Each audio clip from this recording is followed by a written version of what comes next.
SNP spokesperson, Alan Brown. Thank you, Madam Deputy Speaker. Unlike the previous speaker, it may come as a surprise to everyone here, but I do not support this bill, so I'd just like to put that on record. Madam Deputy Speaker, the basis of this bill is actually outlined by the Secretary of State is that the Government recognises market failure with regards to nuclear power, with Hitachi and Toshiba walking away from the sites they were developing. But it's interesting that the Government now admits what we said all along, and that was that Hinkley Point C is a bad deal for the bill payers. Now, the Secretary dresses it up now as it was the right deal at the right time. But if we look at the impact assessment and what they're saying about what the new RAB model is supposed to bring, they're saying it could save up to £80 billion. So that means by default, what they're telling us from the impact assessment is that they believe the model for Hinkley Point C has cost bill payers an additional £30 to £80 billion. So that means if we look at the 35-year contract for Hinkley Point C, this means the Government's now telling us that bill payers are paying an additional £1 billion to £2 billion every year of that 35-year contract if Hinkley starts generating electricity. It is a disgraceful waste of money. He's making a very good point of the waste of money, and it sounds like he agrees very much with my constituent Maureen from Kelvin Grove, who says that she believes the money being poured into this would be better spent on smaller scale, more local solutions, such as tide, wind, solar, hydro, and of course the key to all, energy storage. Would he agree? I agree wholeheartedly, and I've already stated earlier on, even the £1.7 billion that's allocated for the development of Sizewell C just the final investment stage, that £1.7 billion could deliver 2 pump storage hydro schemes in Scotland, 2 schemes that provide dispatchable energy when it's required. But, Madam Deputy Speaker, the other big concern about this bill and the RAB model itself is that the savings will not accrue, and worse, that bill payers will actually carry too much of construction risk. Now, we'll keep hearing about how successful the RAB model has been for other infrastructure projects, but nobody can demonstrate that it's been proven to work for delivery of a nuclear power station. Now, as we discussed earlier, examples from the United States suggest otherwise, including the abandoned projects costing bill payers billions of dollars in the States, including $9 billion for the South Carolina project abandoned.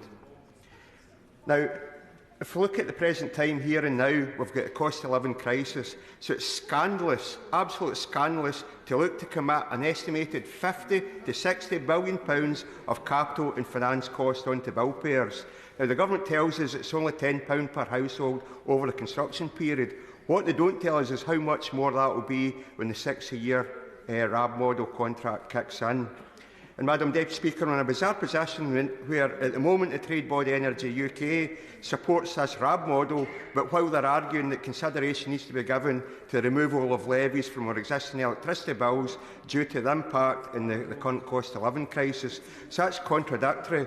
Why support a payment mechanism with contractual payments of some 70 to 75 years being added to our bills at this current energy price crisis? Now, by contrast, E.ON have confirmed that they oppose such a move, and particularly the concept of bill payers starting to foot the bill as soon as construction commences. Now, instead, if we retrofitted 11 million homes with energy efficiency measures, its estimated peak heat demand could fall by 40%. That's where the Government should start with targeted investment.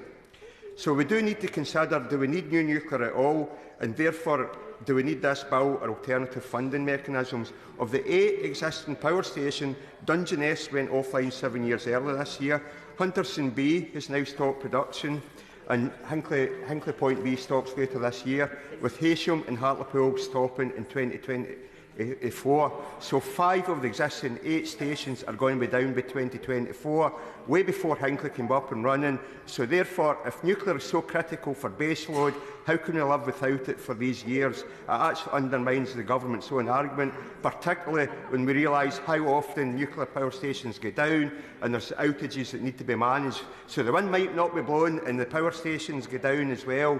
What's the answer then? That's why we need alternative renewable investment. And worse, Madam Deputy Speaker, the proposed EPR model that's been developed at Hinkley and looked to be done at Sizewell, there is not a functioning EPR model anywhere in the world. Taishan is still shut down in China, and according to a French whistleblower, there are more fuel rods damaged than has been acknowledged by China. Indeed, now in Flamanville in France, which is already predicted to be 12 years behind. That's just had construction stopped again because the French nuclear authorities are investigating for a possible design flaw in the EPR design. So surely this government would not be so daft to sign a nuclear station, a new nuclear contract in APR design that still hasn't been shown to be working. So this bill represents the wrong priorities for the government. Instead of mitigating the cost of living and cost of energy crisis, they're actually looking to compound the misery by adding further burdens to bill payers. And I know what Labour said they're going to support this bill. I strongly recommend Labour reconsider their position in terms of this commitment of £50 to £60 billion of capital and finance costs being added to bill payers. We do not require another Tory white elephant nuclear project, and certainly I will be voting against this bill, Madam Deputy Speaker. Sir John Redwood.